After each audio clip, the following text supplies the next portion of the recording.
सेना में हमारे जवानों का बहुत ज़्यादा ह्यूमिलिएट किया जाता है, उनका बड़ा मिस यूटिलाइज किया जाता है। इतने ज़्यादा सुसाइड्स हो रहे हैं, लोगों को बटमैन रखा जाता है, पेमेंट में डिस्पैरिटी है, कोई रेस्पेक्ट को नहीं दी जाती। सरकार जानती है, उसके बावजूद ये विसंगतियाँ दूर नहीं करी जा रही हैं। किस समय की वेट कर रही है संसद और हमारी सरकार? उसकी इतनी हिम्मत नहीं, अगर वापस जाएगा तो उसे गोली मार दी जाएगी। वो बंदा मेरे पास आता है, बाबूजी मेरे को तो ऐसे कह दिया। वो रेजिमेंटल सेंटर में जाता है, बोल रहा है जी यहाँ कोई सुनवाई नहीं होगी। ये सरकार क्यों नहीं समझ रही है कि ये हो क्या रहा है भाई? रिटायर होने के बाद वेटरन आप इसी स्टेशन में जाइए। अगर मैं दवाई लेने जाता हूँ, अफसर का अलग लाइन है, डॉक्टर भी अलग बैठा हुआ है, दवाई भी अलग काउंटर से मिल रही है। ये क्या हो रहा है? क्या हो रहा है? इतने शर्म की बात है। Shame on the part of this black culture है, जोन डेट ब्लैक। नम्र निवेदन है राजनाथ सिंह साहब से, आदरणीय मोदी साहब से, कि जल्दी से जल्दी इन कानूनों को बदलिए, सुनिश्चित करिए कानून का उल्लंघन ना हो, सुनिश्चित करिए कोई जवान आत्महत्या ना करे। हमारे साथ एडवोकेट भी हैं, सीनियर एडवोकेट हैं, उनसे ही बात करेंगे। सर क्या नाम है आपका? बताओ। मैं बीपी वैष्णव हूँ और प्रोफेशन मेरा एडवोकेट है। मैं एक्स सार्जेंट हूँ, भारतीय वायुसेना से रिटायरमेंट लिया। सर थोड़ा हमें इसकी टेक्निकलिटी पे बताइए, कहाँ दिक्कत आ रही है? क्योंकि सरकार को तो अब पता चली गया होगा, 90 दिन हो चुके हैं, उससे पहले भी कई लोगों ने मुलाकात की होगी, तो कहाँ दिक्कत आ रही है? कहाँ? सर मैं आपके चैनल को और आपको बहुत धन्यवाद दूंगा, सैल्यूट करना चाहता हूँ कि कम से कम आप लोग इन जवानों की बातें सुनने के लिए तो आते हैं और आगे इसको पहुँचाते हैं। अब कौन कितना इनको लेकर के परसीव कर रहा है, कौन क्या एक्शन ले रहा है, वो गवर्नमेंट के ऊपर है। विसंगतियाँ एक नहीं है, बहुत प्रकार की हैं। काले कानून जो बने हुए हैं, अंग्रेज़ों के बनाए हुए, मैं वो काला कानून कह रहा हूँ, 99% आज भी वो फौज में प्रिवेल हैं। और उसी मानसिकता को लेकर के जो हमारे ऑफिसर्स लॉबी है, मैं सभी ऑफिसर्स को नहीं कह रहा हूँ, बट 90% ऑफिसर्स हैं, वो जवानों को अहमियत नहीं देते, लोगों को तवज्जो नहीं देते, उनको बहुत छोटे तबके का आदमी समझते हैं। अगर वो बोल जाता है अपने वेलफेयर के लिए तो सोचते हैं कि उनकी बेइज्जती कर दी, और फिर कानून की आड़ में लेकर के उसके ऊपर बड़े अत्याचार करते हैं। इतने ज़्यादा सुसाइड्स हो रहे हैं, लोगों को बटमैन रखा जाता है, पेमेंट में डिस्पैरिटी है, कोई रेस्पेक्ट को नहीं दी जाती, कोई उनकी इज्जत नहीं है, उनको कोई। जबकि अगर आप और देश के किसी वर्ल्ड के किसी और कंट्री में जाएं, वहाँ पर एक मैस होता है, वहाँ पर जवान अफसर में कोई अंतर नहीं होता। जहाज़ का रन भी एक सार्जेंट देता है, वो ओके करेगा तो ही पायलट उसे उड़ा के लेके जाएगा। एक गाड़ी में आते हैं, एक मैस में खाना खाते हैं, इकट्ठे रहते हैं। लेकिन यहाँ पर तो क्या बताएं, मैं तो एयरफोर्स में था, मैंने ज़िंदगी नहीं जी, नहीं तो हो सकता है कि एक दिन में नौकरी नहीं कर पाते। सेना में हमारे जवानों का बहुत ज़्यादा ह्यूमिलिएट किया जाता है, उनका बड़ा मिस यूटिलाइज किया जाता है। जो जवान देश की सेवा करने के लिए आया है, उस जवान से पर्सनल काम कराए जाते हैं। ये मुझे बताएं ये कहाँ का कानून है? कौन से कानून में हमारे आर्मी, एयरफोर्स और नेवी एक्ट में कहाँ लिखा हुआ है कि हम अपने जवान से अपने पर्सनल काम कराएं? वो जवान देश की सेवा करने के लिए आया। फ़र्क इतना है, आप कमीशन मिल गया है, आप कमीशन अफसर हो, लेकिन जवान वो भी है। जब दुश्मन की गोली अटैक करती है, दुश्मन से लड़ाई होती है, तो वो ये नहीं देखती कि ये सीना किसी जवान का है या सीना किसी अफसर का है। ये हाथ किसी जवान का है, लोहे का है, और ये हाथ किसी अफसर का है, वो सोने का है। जब ये नहीं है तो फिर जो हमारे पेज हैं, डिसेबिलिटी पेंशन्स हैं, मिलिट्री सर्विस पे है, या 1 रैंक 1 पेंशन का मैं भी आपको बताऊंगा, उसका तो बहुत ही अलग चीज़ है। उसमें तो अफसर्स लोग एलिजिबल ही नहीं थे, लेकिन ले बैठे जवान के नाम पे। तो इन सब चीज़ों में विसंगतियाँ क्यों हो रही हैं? तुम्हारी प्रमोशन है, तुम्हारा पे स्केल है, सब कुछ अलग है। जो अलाउंस हाई एल्टीट्यूड, सबको सर्दी लगती है, सबको लगती है, सबको गर्मी लगती है, सबको गर्मी लगती है। तो ऐसा क्यों कि ऑफिसर्स को गर्मी या सर्दी ज़्यादा लगेगी, जवानों को नहीं लगेगी, जबकि फ्रंट पे जवान रहता है? तो ये सब चीज़ें सब जानते हैं, सरकार जानती है, उसके बावजूद ये विसंगतियाँ दूर नहीं करी जा रही हैं। किस समय की वेट कर रही है संसद और हमारी सरकार कि ये कानून बदले जाएं और ये अकाउंटेबिलिटी फिक्स की जाए, कि फ्री उनको मीडिया दिया जाए जवानों को, और अगर कहीं कोई उनके साथ कुछ भी ऐसा अन्याय हो रहा है, उनके आवाज़ को दबाया जा रहा है, ह्यूमन राइट्स को वहाँ भेजा जाए, सिविलियंस को वहाँ एम्पावर्ड किया जाए, ताकि किसी जवान के साथ में इनजस्टिस ना हो। जवान तो जवान, उनके परिवारों को भी बड़ा परेशान किया जाता है। मैं एडवोकेट हूँ, मेरे पास ऐसे केसेस आते हैं, वो अफसर बोल देता है क्योंकि उनका कहना नहीं मानो, जाइए अपना मुँह मत दिखाना, भाग जाइए घर पर, और बंदा घर पे आ गया। उसकी इतनी हिम्मत नहीं, अगर वापस जाएगा तो उसे गोली मार दी जाएगी। वो बंदा मेरे पास आता है, बाबूजी मेरे को तो ऐसे कह दिया। वो रेजिमेंटल सेंटर में जाता है, बोल रहा है जी यहाँ कोई सुनवाई नहीं होगी, आप अपने यूनिट में जाइए। यूनिट में सीओ साहब ने मना कर दिया। फील्ड की यूनिट में आपको पता है कितनी पावर दे रखी है सीओ साहब को, वो 1 सेकंड में बिना किसी रीज़न के जिसको चाहे उसकी नौकरी ख़राब कर घर भेज देगा, उसको जेल भेज देगा, उसमें गोली मरवा देगा। ये सब जो चीज़ें हो रही हैं, जब हम जज के सामने ये बात कहते हैं, जज साहब कहते हैं ये आर्मी में क्या हो रहा है, मगर एक भी चार्जशीट 100 को नोटिस बताएं, इस जवान को ये बोल दिया गया कि यू आर बीइंग टर्मिनेटेड, जाइए अपने घर। ये कहाँ का कानून है भाई? किस आर्मी एक्ट के अंदर में इस बच्चे को, जो जवान जिसको शादी भी कर चुका है, इसका बच्चा भी है, बहन भाई हैं, माँ बाप हैं, उनकी जिम्मेवारी है शादी ब्याह करने हैं, मकान बनाने हैं, उसको बेचारे घर भेज दिया गया। इस प्रकार का अन्याय हो रहा है जवानों के ऊपर, उसको लेकर के हम सब लोग यहाँ पर हैं। और जो जंतर मंतर के से ये जो हम एक संदेश देना चाहते हैं, पूरे देश के जवान करीब 28 लाख वेटरन्स हैं। ये केवल जवान जेसीओ हैं, ये हम ऑफिसर्स को काउंट नहीं कर रहे हैं। अरे ज़रूरत जवान को है, फौज को जवान चाहिए जो 35 साल 37 साल में जवान को घर भेज देती है। रीसेटलमेंट की ज़रूरत उसको है। डिपार्टमेंट ऑफ रीसेटलमेंट सरकार ने जवानों के लिए बनाया है, लेकिन उसको कब्जा करे बैठे ऑफिसर। कैंटीन में रिटायर हो गए। अब मुझे बताइए, सब्सिडी गरीब आदमी को ज़रूरत होती है या अमीर को ज़रूरत होती है? बताएं। गरीब को। अब गरीब जवान है कि गरीब अफसर है, ये बताएं ज़रा, आप बता दें।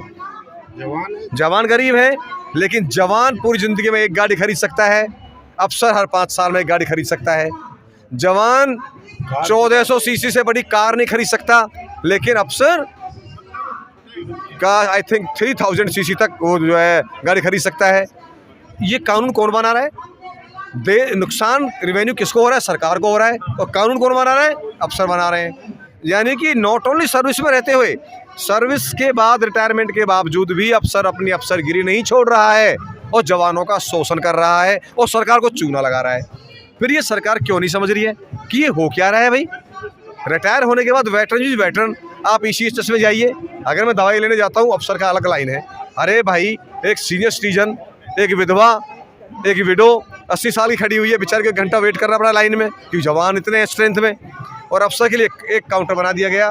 वो उनकी मैम साहब आएंगी जो इनकी 40-50 साल उम्र है, और वो 15 मिनट में दवाई लेके चली जाएंगी। उनके डॉक्टर भी अलग बैठा हुआ है, दवाई भी अलग काउंटर से मिल रही है। ये क्या हो रहा है? क्या हो रहा है ये? जबकि सिविल में CGHS में 4th क्लास एम्प्लॉय को भी प्राइवेट वार्ड प्राइवेट में एलिजिबल है। वो इंटाइटलमेंट है कि प्राइवेट वार्ड मिलेगा, लेकिन हमारे यहाँ हवालदार सार्जेंट तक को जनरल वार्ड मिलता है। हम भी CGHS का पैसा देने को तैयार हैं, 10,000 रुपये और ले लीजिए। अरे हमको तुम ऐसा व्यवहार क्यों कर रहे हो? क्या हम इस कंट्री के निवासी नहीं हैं? क्या हम 2nd क्लास रेजिडेंट हैं इस देश के? ये क्या हो रहा है? इस सब के खिलाफ अब जवान जाग चुका है और सरकार से ये न्याय मांगने के लिए अल्टीमेटम दे रहे हैं कि जल्दी से जल्दी हमारी बातों को सुना जाए, अदरवाइज ये कितना बड़ा आंदोलन होगा जिसकी कीमत सरकार को चुकानी पड़ेगी। सर, इसी से रिलेटेड मेरा एक सवाल है। आपने कहा कि जो पुराने लॉज हैं उसी को कंटिन्यू किया जा रहा है, जो अधिकारियों के फ़ायदे के लिए है। तो क्या सरकार दावा करती है और काम भी किया, जैसे हमने पेंशन दिया और मोदी जी खुद जवानों से मिलने भी जाते हैं बॉर्डर पे, तो क्या अधिकारियों का इतना प्रेशर है, इतना दबाव है कि सरकार उनको रिफॉर्म करना नहीं चाहती या नहीं कर सकती? हाँ बिल्कुल, बहुत अच्छा रिलेवेंट क्वेश्चन आपने पूछा है। सरकार और जो ब्यूरोक्रेसी है उस पर दबाव है ऑफिसर्स का, क्योंकि वो सुविधाएं देते हैं। मैं आपको बताना चाहूँगा, दौला कुआं पर DSOI है जी, DSOI है, डिफेंस सर्विसेज ऑफिसर्स इंस्टीट्यूट। वहाँ पर सारी सुविधाएं इन्वॉल्व हैं। बहुत कम पैसे में आप मेंबरशिप कोई अफसर मेंबरशिप ले लेता है, बहुत कम पैसे में वहाँ शादी कर सकता है, वहाँ पर कोई फंक्शन कर सकता है। वो लोग जो ये अपना IAS IPS होते हैं, इन लोगों को सुविधाएं दिलवाते हैं, वहाँ पर स्कॉच दिलवाते हैं। वहाँ पर आप जवान क्या दिलवाएगा बेचारा? क्या मैं अपनी बेटी की शादी नहीं करता? शादी मैं भी अपनी बेटी करूँगा, लेकिन मेरे लिए वो चीज़ वहाँ नहीं है, मैं इंटाइटलमेंट नहीं हूँ, मैं DSOI में एंट्री नहीं कर सकता, तो मैं किसी को अप्लाई नहीं कर सकता। इसलिए मेरी बातें नहीं सुनते। जो लॉबी है, जो कानून बनाते हैं, जो सेक्रेटरीज लेवल पे बैठे हुए हैं, उनको क्योंकि मैं प्लीज नहीं कर सकता, मेरे पास कुछ नहीं है देने के लिए, इसलिए वो मेरी बात नहीं सुन रहे हैं। अफसर्स के पास सब कुछ है, वो इक्विप्ड है हर चीज़ से, पैसा भी है, उनके हाथ में कलम भी है, उनके हाथ में आदेश देने का ताकत भी है, और उनके पास में सुविधाएं देने के लिए सब कुछ ले रखा है। मुझे आप बताएं, जब जवान ओथ लेता है, या ऑफिसर ओथ लेता है तो सबसे पहले अपना हित छोड़ करके अपने जवान का, अपने जूनियर के इंटरेस्ट की बातें करता है। मैं यहाँ किसी भी अफसर से, जो ये मेरा आप जो ये यूट्यूब चैनल अभी सर्कुलेट करेंगे, कोई जवान कोई अधिकारी किसी भी लेवल का मुझे ये जवाब दे आकर के कि वो कौन से जवान के हित की बात पहले करता है और अपने हित की बात बाद में करता है। सब अपना पैसा मैनेज करते हैं, कौन जवान मेरे लिए फ़ायदेमंद होगा, कौन जवान मेरे लिए मेरे घर का देख रेख करेगा, कौन जवान मेरे बच्चों का देख रेख करेगा, उसको केवल ये देखना है उस जवान के साथ क्या बीत रही है, उस जवान क्या परेशानी में उस जवान जा रहा है, उसकी कोई चिंता उनको नहीं होती। तो मैं कैसे मान लूँ कि ऑफिसर अधिकारी वर्ग एक जवान का वेलफेयर देखता है? बिल्कुल नहीं देखता है। मैं गारंटी के साथ कह सकता हूँ, कोई भी CO, कोई भी एयर ऑफिसर कमांडिंग, कोई कमांडेंट, कोई GOC जवान के वेलफेयर के लिए कोई चिंतित नहीं है, कोई उनकी बात नहीं सुनता। अपनी अपनी केवल वो कर रहे हैं, अपनी प्रमोशन के लिए हैं। कोई जवान ने कोर्ट केस कर दिया तो उसको ऐसे नजरों से देखेंगे कि उसको बेचारे को जीना हराम कर देंगे, उसकी नौकरी करना हराम कर देंगे, जबकि अपनी प्रमोशंस के लिए चाहे वो कर्नल है या जनरल है या मेजर जनरल है, लेफ्टिनेंट जनरल है, वो सब AFT में लाइन लगाए बैठे। कोर्ट में गए थे? मेरे पास कितने केसेस हैं? महीने की नौकरी के लिए कोर्ट में गया जनरल था। VK Singh general VK Singh जो आज अग्निवीर पैदा कर रहा, वो 4 साल में सारी नौकरी जीत लेंगे, ठीक है। और उसको पूछना कभी आए भी रोटी में क्यों फर्क कर, क्या तनख्वाह तो छोड़ दे, रोटी में तो कम से कम फर्क मत कर। जवान की रोटी और JCO की रोटी और अफसर की रोटी अलग है। रोटी तो एक करो, मैच तो एक बनाओ, पैसे तो बाद में। तो कानून को सबके लिए कानून बराबर होता है, कानून सबके लिए इक्वल होना चाहिए, हमारे संविधान में लिखा हुआ है। ऑफिसर कभी भी ये ना समझें कि कानून उनके बनाए हुए हैं, कानून केवल उनके लिए हैं। उतने ही कानून जवानों के लिए भी हैं। और जवानों का वेलफेयर देखें, जवानों का ध्यान रखें और जवानों को हक ना छीनें, विसंगतियाँ दूर करें, उनको उनके हक दिलाएं और जवानों के नाम पर सरकार को मिसगाइड ना करें और उनके अधिकार छीन करके खुद ना खाएं। ये मेरी नम्र निवेदन है सभी अफसर से और सरकार से। बहुत बहुत धन्यवाद। नहीं तो आगे तो ऑब्वियसली है भाई, जब बड़ा आंदोलन तो होगा ही होगा कोई। जब जवानों की बातें सरकार नहीं सुन रही है तो ये तो बटने चुल है कि बहुत बड़ा आंदोलन होने जा रहा है। 2024 में चुनाव भी हो रहे हैं, तो सरकार को तो बहुत सीरियसली सोचना होगा और जवान मजबूर करेंगे सरकार को सोचने के लिए कि जवानों के हक की लड़ाई लड़ रहे हैं। हम किसी की यहाँ बुराई नहीं कर रहे। हमने किसी को, अब मेरे इतने बड़े इंटरव्यू में मैंने किसी को गालियाँ नहीं दी, मैं केवल अपने अधिकार की बात कर रहा हूँ। मुझे मेरा अधिकार सुनिश्चित किया जाए, मेरा अधिकार मुझे मिले, इसके लिए सरकार की जवाबदेही है और सरकार बहुत जल्दी इस पर निर्णय ले, इसी में ही सरकार की भलाई है। लास्ट सवाल है मेरा, सर आप खुद एडवोकेट भी हैं, कानून की पेचीदगियाँ जानते होंगे, तो क्या इसके अलावा दूसरा रास्ता नहीं है कि कोर्ट के ज़रिए इसका हल निकाला जाए? नहीं, बिल्कुल साइड बाय साइड हमारी सारी बातें कोर्ट के थ्रू चल रही हैं। MSP के लिए हमारा कोर्ट, हाई कोर्ट में पेंडिंग है हमारा केस, कानून लड़ाई चल रही है। लेकिन देखिए, अल्टीमेटली सरकार को अपना पक्ष रखना होता है। जुडिशरी में एक एफिडेविट लिया जाता है गवर्नमेंट से कोई डिसीजन देने से पहले कि आपका क्या रुख है। ये चीज़ हमारे सामने आई है, ये SLP हमारे सामने आई, पिटीशन हमारे सामने आई है, इसमें सरकार का क्या रुख है, तो गवर्नमेंट अपना एफिडेविट फाइल करती है। तो अल्टीमेटली जवाब तो गवर्नमेंट को वहाँ भी देना है। तो जो निर्णय आएगा कोर्ट के थ्रू आएगा, उसमें भी सरकार चाहेगी तभी आएगा। सरकार नहीं चाहेगी तो वो चीज़ें उसको मिसरिप्रेजेंट कर देते हैं और फिर वो न्याय से वंचित हमारा जवान फिर रह जाता है। तो अल्टीमेटली डायरेक्टली इनडायरेक्टली केंद्र सरकार को ये सुनिश्चित करना पड़ेगा कि काले कानून ख़त्म किए जाएं, जवान को लज्जित ना किया जाए, उसे उसका अधिकार मिले। वो अपनी जान देता है देश के लिए और उस जवान को ह्यूमिलिएट करता है एक पार्टिकुलर लॉबी। नॉट ओनली अफसर, उनकी जो मैडम लोग हैं, उनके बच्चे हैं, वो भी उनको अपना नौकर समझते हैं। कितने शर्म की बात है। Shame on the part of this black culture है, जो डेट ब्लैक अंग्रेज जो हैं, जो कल्चर बना गए थे, क्योंकि वो जवान, वो इंडियन को जवान मानते थे और खुद वो अंग्रेज थे। उनके मैच अलग होते थे। वो लोग इंडियन को अफसर नहीं बनाते थे, केवल जवान मानते थे। वही आज चल रहा है, वही कानून आज चल रहा है। अरे यार क्या हो गया, 21st सेंचुरी में हमें आज भी यही, इसको बदलो भाई। मेरा नम्र निवेदन है राजनाथ सिंह साहब से, आदरणीय मोदी साहब से, कि जल्दी से जल्दी इन कानूनों को बदलिए, सुनिश्चित करिए कानून को उल्लंघन ना हो, सुनिश्चित करिए कोई जवान आत्महत्या ना करे, सुनिश्चित करिए किसी जवान का को एक्सप्लॉइटेशन ना हो उसका।